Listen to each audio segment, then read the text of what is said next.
Good morning again, ladies. Today is Friday, May 31st, 2019, and I am 32 weeks and 6 days pregnant. So tomorrow will be 33 weeks. So Saturdays for me are always the beginning of the next week.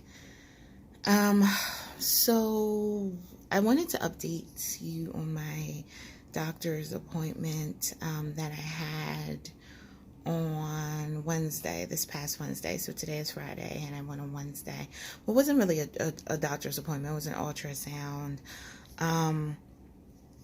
So given that my blood pressure is sometimes elevated, as I've been saying this entire time, off and on, it's elevated. I get a lot of doctor's appointments. Actually, next week I have 3 doctor's appointments. On Monday, the 3rd, I have another OBGYN appointment, because now I go every 2 weeks up into 36 weeks, and then I'll have to go every week. And then, which may not be that much, right? It sounds like a lot, but from 36 weeks, there's really not that much time left. In my case, in most, it'll be 4 weeks if we go to the 40-week mark, but my doctor may induce at 38 weeks. So really, there would only be 2 weeks left. But anyway, which is almost here. So it's crazy. But anyway, so, I have another OBGYN appointment on Monday. I'm doing the rotation, so it won't be with my normal doctor. It will be with one of her colleagues in the practice. And then on Wednesday, the 5th, I have an appointment to see like an internal medicine doctor in regards to, my asthma and symptoms and shortness of breath, which I spoke about in my last video, because that's really been bothering me lately. And it's funny because during this pregnancy, given that I am going to the doctor so much for about baby stuff, I really, not that they don't check me, but I haven't been to have a checkup, like an overall checkup of my health. I kind of figured, well, they're doing so much testing with the baby that would, that's kind of covered. And a lot of things are covered with that, because they do check you for a lot of things, because they want to make sure you're at least relatively healthy, or know what problems you do have if you're carrying a baby. But they don't do everything that you would get during a normal checkup, or if you having like a primary doctor for your own health. So I've definitely been lax on that, and so I have that appointment on Wednesday. And the only reason I even made that appointment is because the asthma symptoms were getting like scary to me, because I tend to panic when I get like really, really short of breath, and that's because I grew up with asthma. So sometimes that, and panicking doesn't help. And just knowing what asthma can be like, or a full asthma attack, so I don't want to mess or play around with that. So that's Wednesday. And then next Thursday, I have another ultrasound. So I guess it'll start with next week. Every week I have to go get like a biophysio test for the baby, where they check the fluids and all of that. But it's basically, for my purposes, it looks like an ultrasound. And so every 4 weeks they check the growth. So since they just checked the growth this past Wednesday, they'll check it in 4 weeks, but I'll be going every week anyway. And then once I go up to 36 weeks, I have to go twice a week. So once I hit 36 weeks, I'll be going to the OBGYN every week, and then I'll be going for an ultrasound testing of some type twice a week. It's crazy. But again, it's not really that many weeks, because although it sounds like you have to go twice a week, or you're going every week, once I hit 36 weeks, I only really have 2 to 4 weeks left. So I guess it really isn't that bad, but it sounds bad. But there's a lot of appointments. So to go back to the one that I just had on Wednesday. So The biggest takeaway I had from that, I mean, I saw the baby. It was cool to see the baby because I had an ultrasound on May 1st, and that was my last one. I wasn't going as often at that time, and at that time they could not see the baby's face as well because the baby was breached and kind of pushed up towards my back, or the back of the uterus, so it was hiding its face. This baby really likes to hide its face a lot, but yeah, well, Wednesday it was a little different. So first, the good news is that the baby is no longer breached, and I don't know when that happened. I do know, well, when the baby moved. I do know, like, over the last weekend I did feel a lot of movement, but I don't know if it was abnormal, but I guess maybe that was the baby turning. There's really no way for me to know when it exactly happened, but it had to happen within the last week, only because I had an appointment with my OBGYN on I think May 22nd, which should have been the prior Wednesday, and last week's Wednesday, and the baby was still breached from what she could tell. So but it was still early, and she told me not to worry. And so I guess right after that, within a week, the baby turned. So the baby is no longer breached. So that's really good. So it's now in position, and they were able, position meaning head down, which is scary because that means it is preparing itself. And I'm like, who told you you can prepare yourself? I'm not ready. So, but I guess it's like, this is not about you. But then anyway, the other weird thing though is, I guess it's not weird, is that when the tech was doing the measurements for the ultrasound, she stopped and she said, "Do you have gestational diabetes?" And the short answer to that is no, I do not. And her reasoning was because her measurements were coming up fairly large for the gestational age of the baby. And she said, okay, well, baby is measuring large, and that tends to apparently be something that happens a lot for women that have gestational diabetes. Again, I did take the test several weeks ago, talked about it in one of my videos.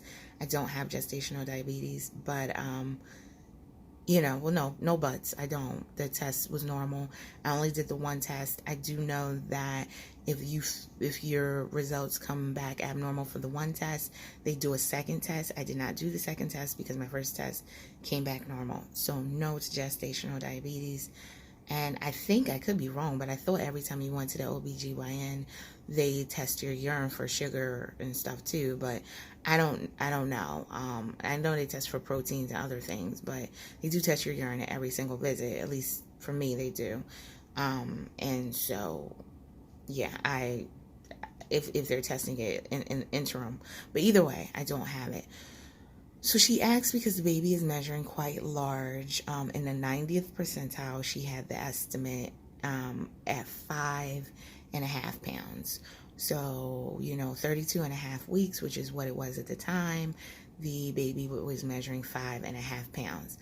Now, she kind of concerned me a little bit because she said, well, maybe they have to retest you for gestational diabetes. Now, again, this was the tech. This was not the doctor. So it did concern me a little bit, but I just was holding firm to the fact that I do not have gestational diabetes. And so then she stepped out to talk to the doctor that they have there, and the doctor apparently checked my records, confirmed with her that I do not have gestational diabetes, or that everything had come back normal in regards to that, and that it was nothing to worry about. The size of the baby was nothing to worry about at this point. As I said, the baby is measuring in the 90th percentile. When I went on May 1st, the baby was 3 pounds and was measuring in the 72nd percentile. So from May 1st to May 29th, which is when I had that ultrasound, the baby, was about a month.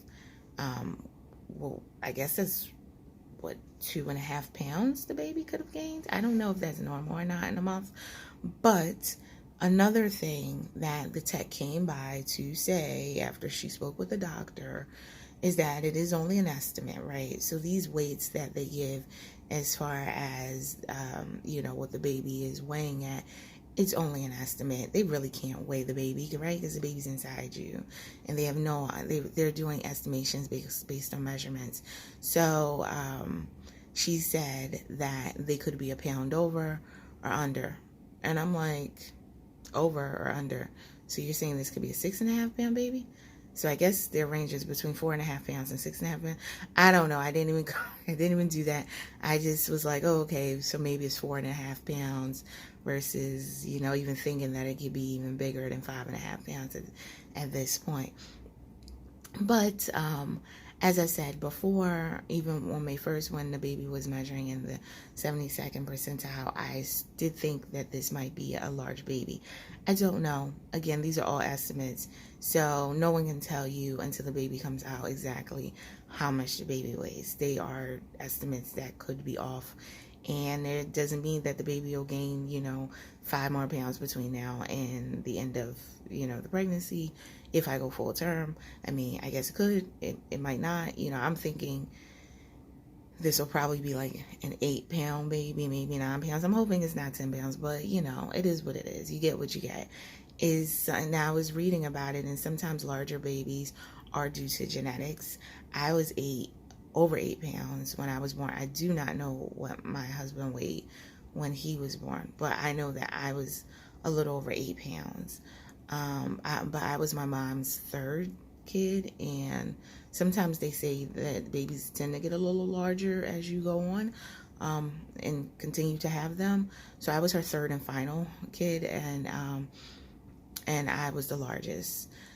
So then, that's one factor is DNA, right? It could just be genetics, and it'll be a larger baby because I was a larger baby, not like the largest baby, but larger, 8 pounds. I think a normal or average, let me not say normal, I think average is around 7 pounds or something like that. So somewhere around that, but so I was 8. So I was a little over 8. So I was definitely bigger than average. Now, another factor that could add to having a large birth weight for the baby is, as I already mentioned, gestational diabetes, which I don't have. And there's a whole science behind that and reasoning. So I think it has to do with like insulin with the baby or something. But I honestly don't know. So if you have that and you're curious, you can either Google it or ask your doctor. But hopefully if you have that, your doctor's already explained it. And then another reason could be because the mother has gained a lot of weight during pregnancy. Now, I actually haven't, and I have only gained around 17 pounds. I say around because, maybe it's a little more, a little less since last week, but I've only gained 17 pounds, which is still below average. So I haven't gained a ton of weight. So I am a little curious as to why the baby is so large. It might just be DNA. I'll ask on Monday because I do have another OBGYN appointment on Monday, and I'll just say, is this something we should be concerned about? But it's so many, when you're pregnant, there's so many things that come up. You don't know what can happen, so many things. Right now, I'm just like focusing on trying not to have my blood pressure go crazy and get preeclampsia. And that's like my biggest concern, if it's a little bit of a chubbier baby, that is fine. Because it's not really about how big you are when you're born. I mean, some people have small babies, but they have they're larger people as they get, as they grow up, so it's really not about your actual birth weight. It doesn't mean you'll be a large or a fat person or anything like that. So, I mean, it just means you were born larger. So it is what it is. I've definitely seen larger women have small babies. A friend of mine who's fairly large, which is fine, but she has full term. She had a 5-pound baby, roughly, and a little boy. And, he's not small now. He's a couple of years old. He's the little chubby little thing, but he was a small baby. So I don't, I don't know how you predict these things or really what they're based on.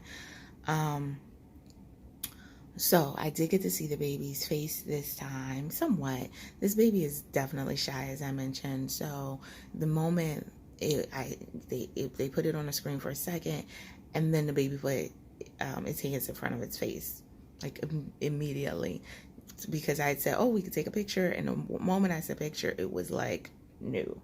So I don't know. I'm sure it was just a coincidence, but it happens a lot. I'm never really able to get a good picture. So I got some okay pictures this time. They're not bad. And you can see part of the face.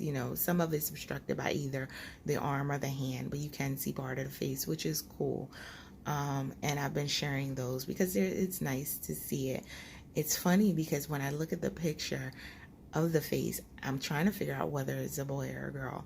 Now, I know, and this sounds horrible, but newborns are somewhat like dogs, right? Like, you can't look at a dog and tell the dog's female unless it has like bows or pink on. So newborns, just from faces alone, you can't necessarily look at a face and say, oh, that's a girl or that's a boy, right?